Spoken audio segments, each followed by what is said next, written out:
They don't want you to see how well Americans came together. They don't want you to see how efficiently we did it. They don't want you to know we did it without them.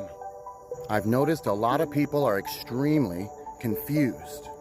They're confused about why 60 Minutes chose to tell this horrendous lie of a story about white supremacy and the volunteers, than to tell the truth about people coming together, regardless of race, religion, or politics. Americans were helping Americans, and that was the real heart of America. Why didn't they show that?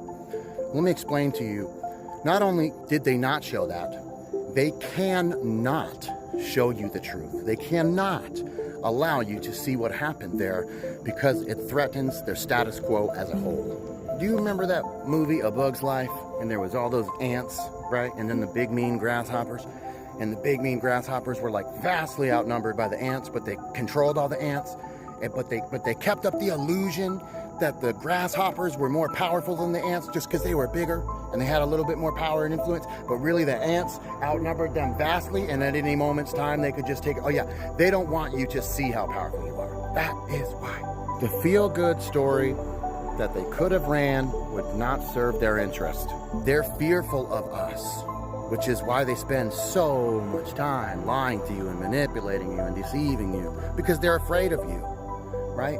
And in their deepest, darkest fears, they're worried you're going to rise up against them and take them out of power. Had they shown the beautiful moments and the empowerment of people coming together, making shit happen in impossible terrain, in impossible scenarios, with limited resources, and getting it done anyways despite that, it just does not serve their interest. To divide you, to anger you, to make you feel hopeless, to make you feel alone. That's all the media does anymore. Anytime you watch the news, it's like asteroids are coming. They don't maintain the status quo by letting you all know how powerful you are when you stand up together. When they see civilians on their own establish forward operating bases and supply distribution centers and landing zones and facilitate their own fuel ups and all these different mechanisms of logistics, that looks awfully similar to warfare to them. Okay, so if you know anything about war, they're not won by bombs and bullets, they're won by movement of things. Okay, and so when they saw us do that, that scared the shit out of them, like a bunch of disaster relief Minutemen. I'm just playing devil's advocate and trying to explain to you the mindset of the establishment, why they would perceive that as a threat to their own power.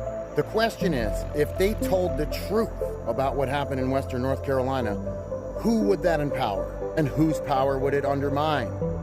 Remember that age-old expression we used to say in the morning before